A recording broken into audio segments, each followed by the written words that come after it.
Ironis, Gajah Mada tokoh paling sakti dan berpengaruh dalam ekspansi Majapahit lenyap dari kitab Nagara Kertagama setelah tragedi Perang Buban.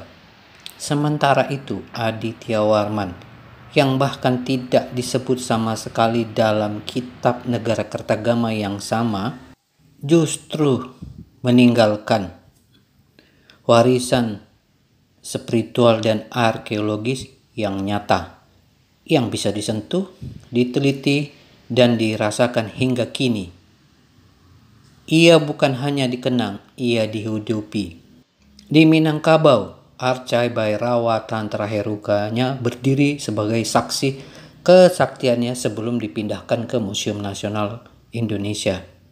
Di Padang Roco, jejak spiritualnya terukir dalam batu, dalam bentuk candi, dalam tapak sejarah yang tidak bisa dibungkamkan.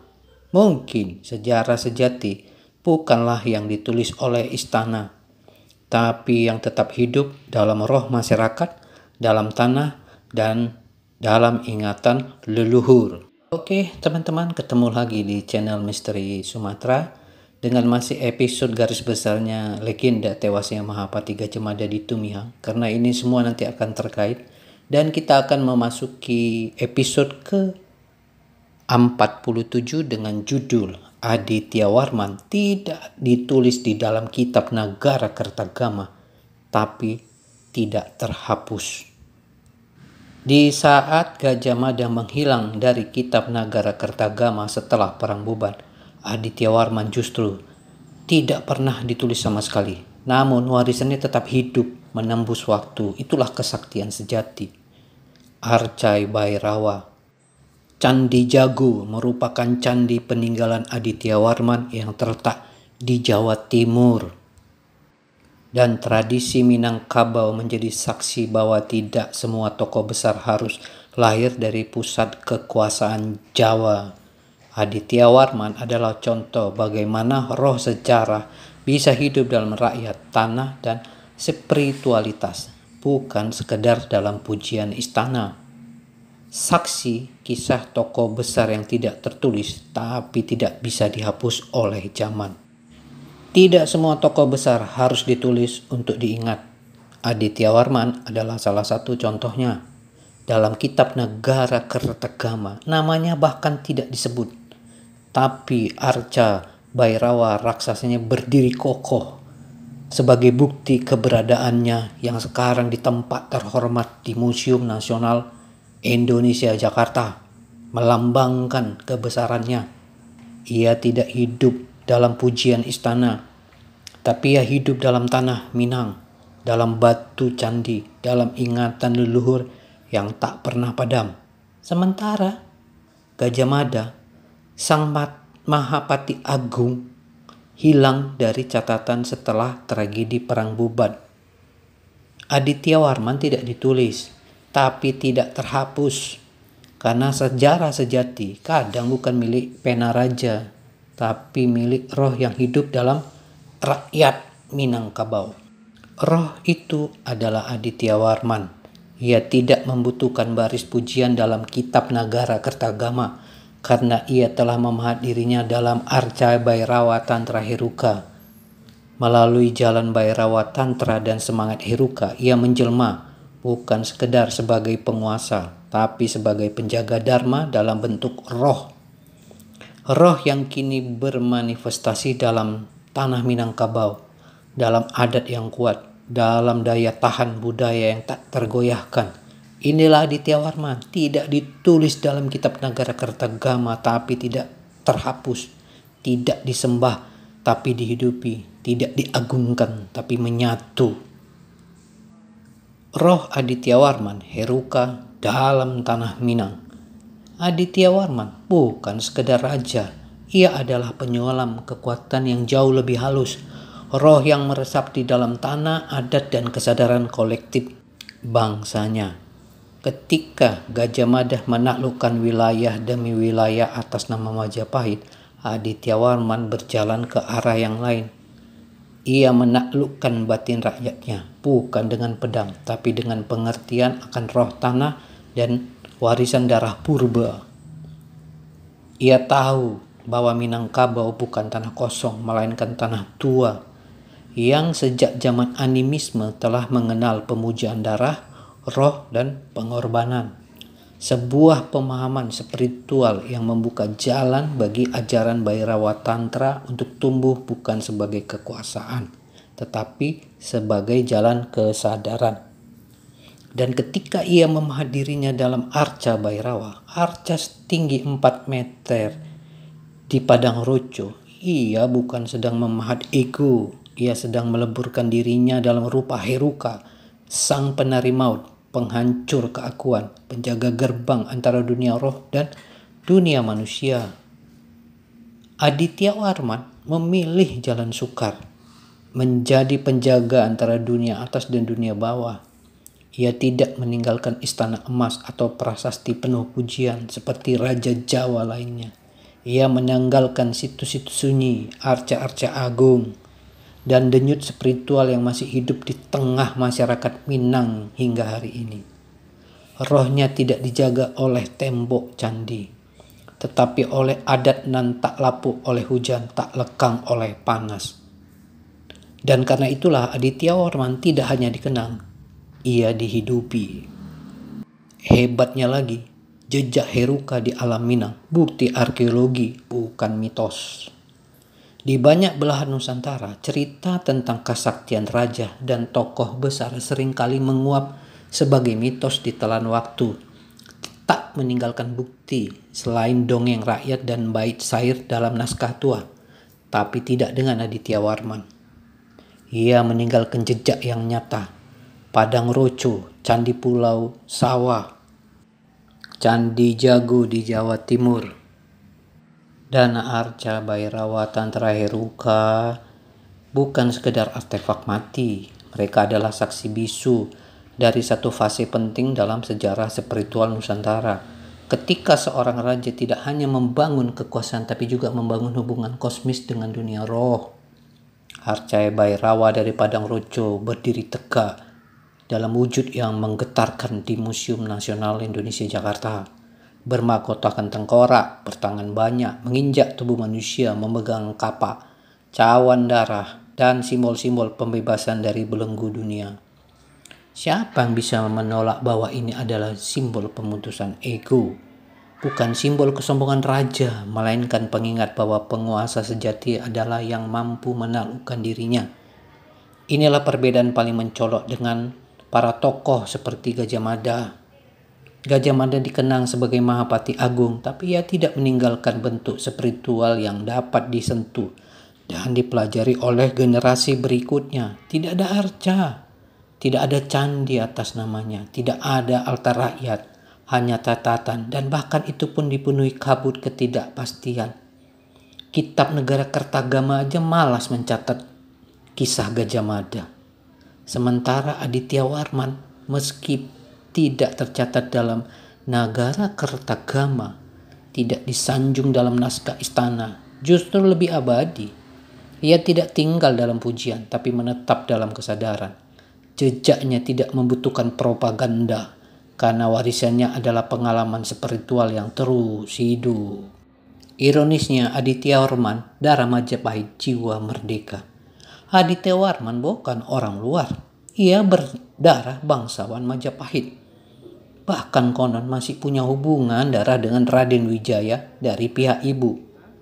Sementara dari pihak ayah, ia adalah keturunan Melayu, Darsmasraya. Ia adalah tokoh sosok hibrida, hasil kawin silang antara dua peradaban besar, Jawa dan Sumatera, Majapahit dan Melayu. Tapi mengapa namanya tidak tercantum dalam Nagara Kertagama, padahal kitab itu ditulis di masa yang hampir sejaman? Jawabannya bisa kita tafsir dalam dua lapis. Pertama, politik internal, kemandirian yang mengganggu.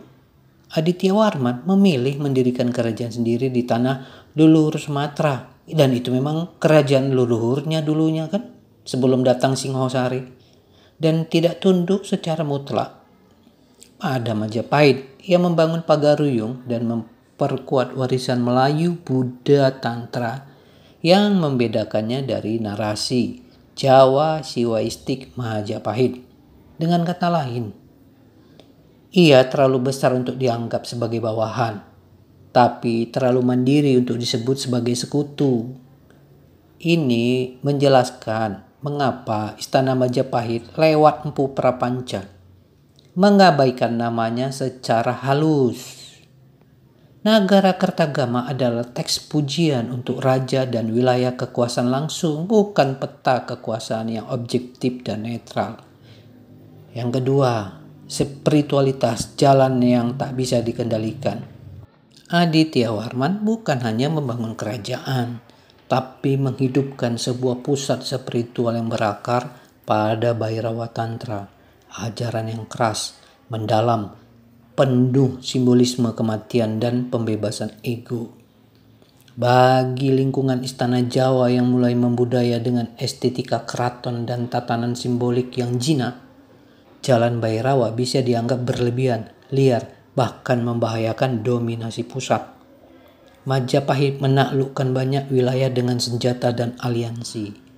Tapi Aditya Warma menaklukkan waktu lewat arca, ajaran, dan warisan jiwa.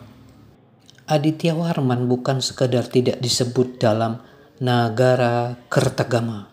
Ia melampaui teks itu. Aditya Warman menulis sejarahnya sendiri, bukan dengan tinta, tetapi dengan batu, tanah, dan roh rakyat. Yang anehnya lagi, Minangkabau disebut, tapi Aditya Warman tidak. Mengapa? Kitab Nagara Kertagama ditulis Empu Prapanca pada tahun 1365 mencatat Minangkabau sebagai salah satu daerah bawahan atau yang memberi upeti kepada Majapahit. Ini menunjukkan Majapahit mengklaim pengaruh atas wilayah itu, setidaknya secara simbolik atau politis. Namun tidak ada satupun penyebutan tentang Aditya Warman. Padahal ia adalah Raja Minangkabau saat itu. Berdarah bangsawan Majapahit pada garis ibu. Pernah menjabat sebagai utusan penting Majapahit ke luar Jawa. Tercatat dalam prasasti Amogasa dan Padang Rojo. Dan bahkan mendirikan kerajaan Paguruyung menjadi pusat kekuasaan besar di Sumatera. Apa maknanya? Ini adalah bentuk penghapusan simbolik yang sangat halus dan sangat politis, ciri khas di Jawa, teman-teman. Menyebut Minangkabau tapi tidak menyebut rajanya yang merdeka adalah cara Majapahit mengklaim tanpa mengakui. Ya udah ciri khas kan. Mengklaim. Mereka mencantumkan wilayah untuk menunjukkan cakupan kekuasaan Hayam Wuruk, tapi menghindari menyebut figur independen yang tidak tunduk sepenuhnya. Sama halnya dengan tidak menyebut Gajah Mada secara eksplisit setelah perang bubat. Mereka menyebut kekuasaan, bukan individu yang mencederai atau mengganggu harmoni narasi istana. Gajah Mada aja nggak ditulis, apalagi Aditya Warman. Lanjut, Aditya Warman, raja yang terlalu merdeka untuk ditulis.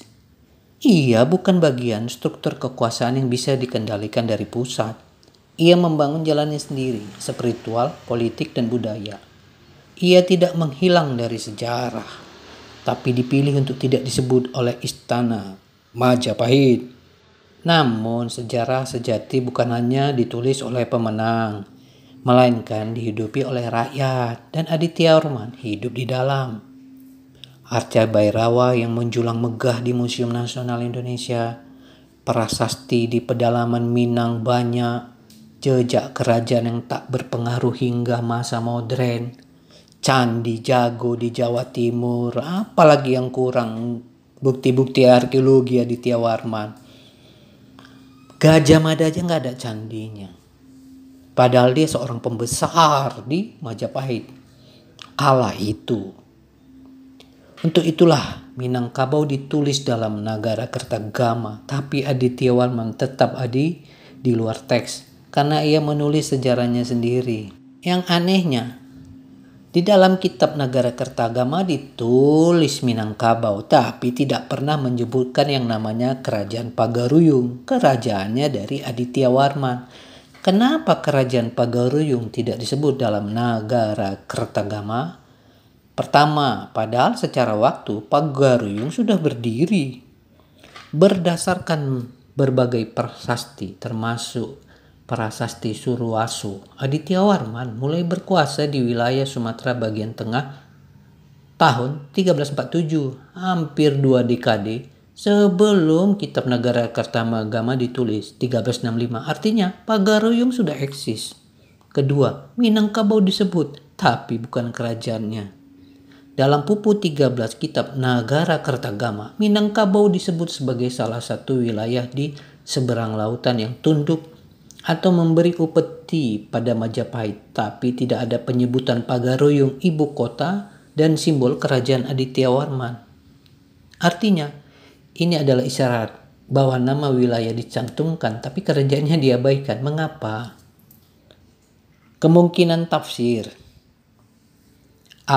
Mungkin penghapusan simbolik karena kemerdekaan politik. Aditya Warman membangun Pagaruyung bukan sebagai vasal atau bawahan, tapi sebagai kerajaan merdeka. Ia memang punya hubungan darah dengan Majapahit, tapi secara politik ia tidak sepenuhnya tunduk. Bahkan dalam prasasti, ia menggunakan gelar-gelar mandala sendiri seperti Kanaka Muni Warma Dewa, Sri Maharaja Diraja. Gelar ini setara sejajar dengan raja besar, bukan sekedar gubernur wilayah. Majapahit mungkin menganggap klaim ini sebagai ancaman terhadap supremasi pusat. Lalu yang ke-B, politik, naratif. Nagara Kertagama adalah peta kekuasaan versi istana Majapahit. Kitab ini bukan buku sejarah objektif. Ia adalah naskah pujian kepada kerajaan Majapahit, dibuat untuk meninggikan Raja Hayam Wuruk. Jadi hanya daerah yang tunduk penuh yang ditulis dengan rinci. Wilayah-wilayah yang tidak dikendalikan penuh seperti Pagaruyung dipilih untuk tidak disebut. C. Jalan spiritualitas yang tidak sejalan. Aditya Warman dikenal sebagai penganut Tantra Bhairawa, aliran yang keras, penuh simbolisme kematian dan pembebasan ego. Sangat berbeda dari gaya spiritual Majapahit yang lebih siwa Buddha sinkretik dan cenderung berestetika halus. Artinya ia tidak hanya mandiri secara politik, tapi juga berbeda secara spiritual.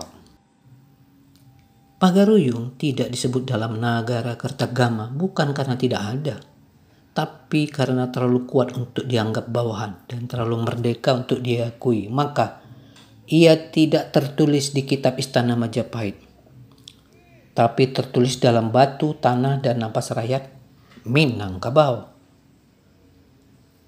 Seperti kita ketahui, Minangkabau disingkat Minang merupakan kelompok etnik yang pernah ada di Nusantara atau suku yang biasa disebut suku Minangkabau.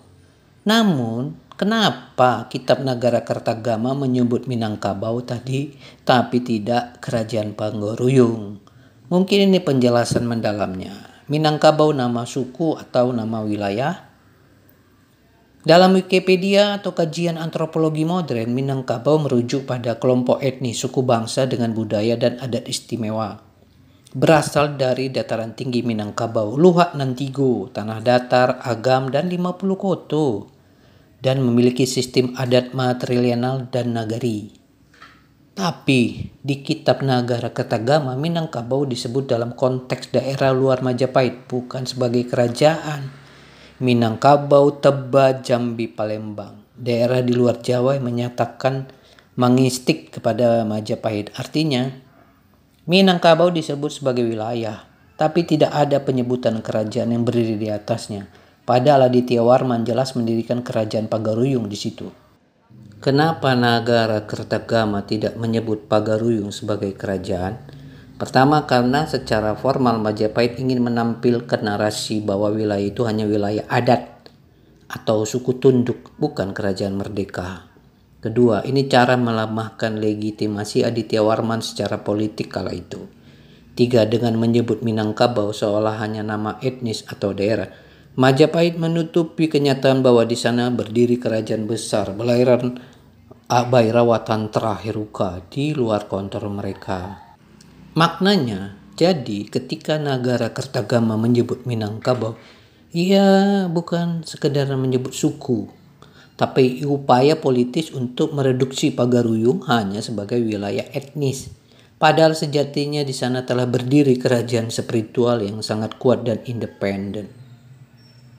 Minangkabau hanya disebut sebagai suku dalam kitab Nagara Kertagama, tapi adalah tanah para raja di dunia nyata. Inilah kuasa sejarah yang tak bisa dibungkam hanya dengan tidak tertulis. Sebagai penutup, kami ingin mengatakan bahwa Nagara Kertagama memang menyebut Minangkabau, tapi bukan sebagai kerajaan, hanya sebagai wilayah etnis.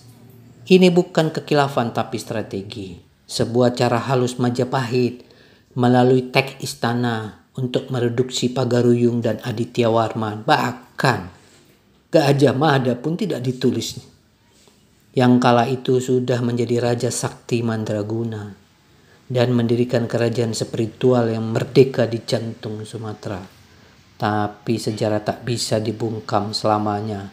Majapahit runtuh, Gajah Mada lenyap tanpa jejak arca dan bukti. Tapi Aditya Warman tetap hidup dalam arca Bhairawa Tantra Heruka yang bisa dilihat di Museum Nasional Indonesia yang sudah berusia 700 tahun lebih. Dalam situs istana, dalam naskah kuno, Tambo, dan dalam darah rakyat Minangkabau.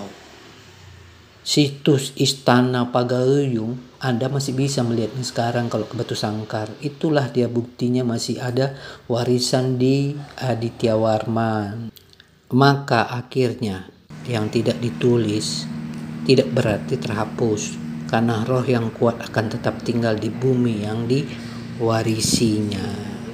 Oke teman-teman, sampai di sini dulu. Jangan lupa like dan komen dan subscribe, dan ikuti terus episode berikutnya karena ini episode masih panjang. Terima kasih.